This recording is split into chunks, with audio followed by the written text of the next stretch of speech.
Olá pessoal, bom dia. Hoje é segunda-feira, dia 2 de junho. Nós começamos uma semana aqui bastante movimentada, isso porque durante o final de semana voltou parte da tensão comercial, né, em função do anúncio de aumento das tarifas sobre importação de aço pelos Estados Unidos, que inclusive já motivou a União Europeia a dizer que haverá retaliação. No campo dos indicadores econômicos, a gente teve a divulgação mais cedo do índice PMI no Brasil, índice de gerente de compras, relativo à indústria. Ficou abaixo dos 50 pontos, que é a linha neutra do indicador, 49,4 pontos. Então, o indicador sugere contração do nível de atividade industrial aqui no Brasil. O problema é que esse indicador é o mais baixo em cerca de 17 meses. A nossa expectativa, esse dado de índice de gerente de compras é relativo ao mês de maio, e essa semana também será marcada pela divulgação do nível de produção industrial relativo ao mês de abril. Esperamos por uma estabilidade, perto de uma estabilidade, depois de um forte avanço de 1,2% no mês de março, na comparação com o mês de fevereiro.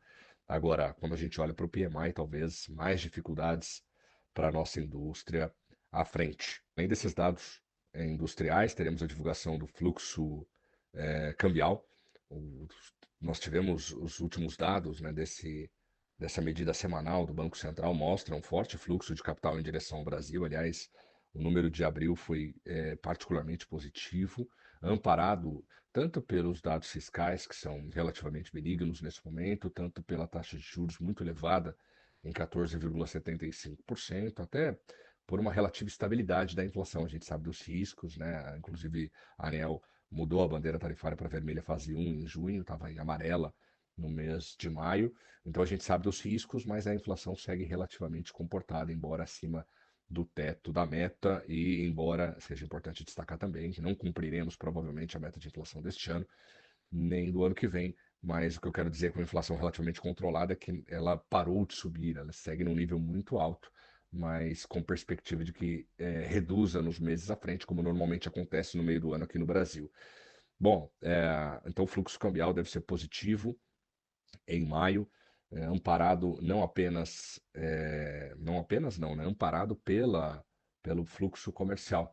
A gente espera aí, nessa semana vai ser divulgados os dados da balança comercial, a gente espera por um superávit de 8,3 bi de dólares. Se isso se confirmar, será o melhor resultado de 2025, impulsionado sobretudo pelos embarques dos produtos agrícolas, né, como a soja e milho e afins. Então, de modo geral, o fluxo é amparado aí pelo bom desempenho comercial do Brasil, apesar dessa tensão comercial praticamente irremediável, né? Na semana ainda teremos a divulgação do IGPDI, o Índice Geral de Preços, disponibilidade interna da Fundação Getúlio Vargas, que deve mostrar uma forte deflação.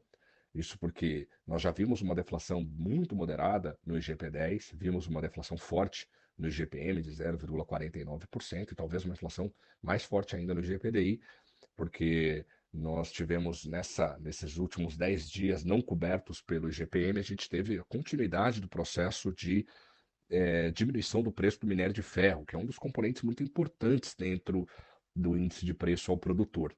Bom, e no cenário externo a gente tem a divulgação de diversos PMIs, a Europa, para variar, andando de lado, todo mundo atento aos dados dos Estados Unidos, diversos PMIs, a leitura definitiva, na verdade, dos indicadores de gerentes de compras, mas o mercado está de olho mesmo na evolução dos dados do mercado de trabalho americano. Nesta semana nós teremos a pesquisa JOLTS, que mostra o número de vagas de trabalho em aberto nos Estados Unidos. Essa pesquisa tem mostrado uma desaceleração mais forte do mercado de trabalho. No entanto, a gente vai ter também a ADP, a pesquisa ADP, que é uma espécie de prévia do payroll, que por sua vez é uma espécie de CAGED dos Estados Unidos. Então tem a JOLTS, tem a ADP e por fim payroll na sexta-feira. Os dados devem apontar para o mercado de trabalho ainda forte. Parte da sustentação desse mercado de trabalho vem justamente da iniciativa dos empresários de se antecipar às tensões comerciais. Uma parte importante dos produtores e importadores americanos decidiu antecipar suas compras do exterior para se defender do aumento das tarifas. E isso sustentou um ritmo de crescimento dos Estados Unidos ainda mais forte que o esperado.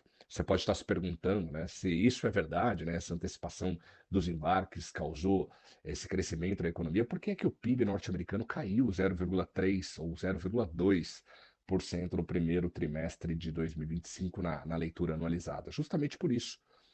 As importações entram subtraindo no PIB, e como as importações foram muito fortes no primeiro trimestre, isso acabou impactando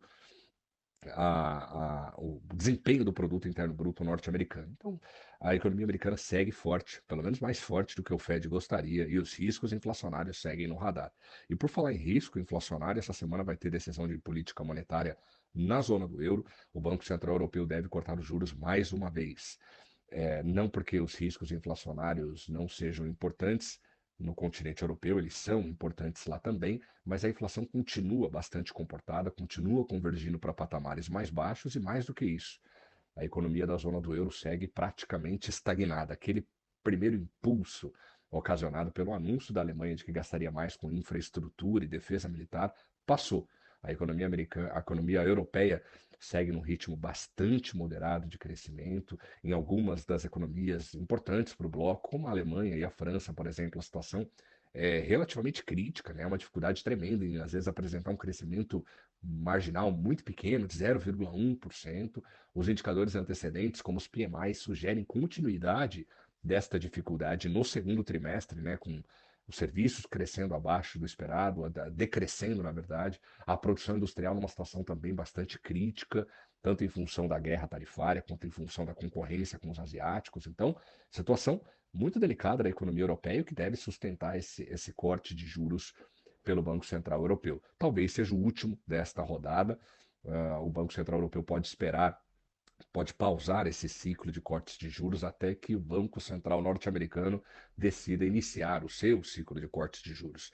Essa diferença entre as taxas de juros das duas regiões pode trazer impactos e desequilíbrios para o mercado de títulos públicos. Então, e como a gente sabe, os dados de mercado de trabalho americanos devem mostrar isso. A economia americana segue muito forte e o Fed pode optar por fazer o seu primeiro corte de juros apenas no segundo semestre, provavelmente a partir de setembro, se fizer.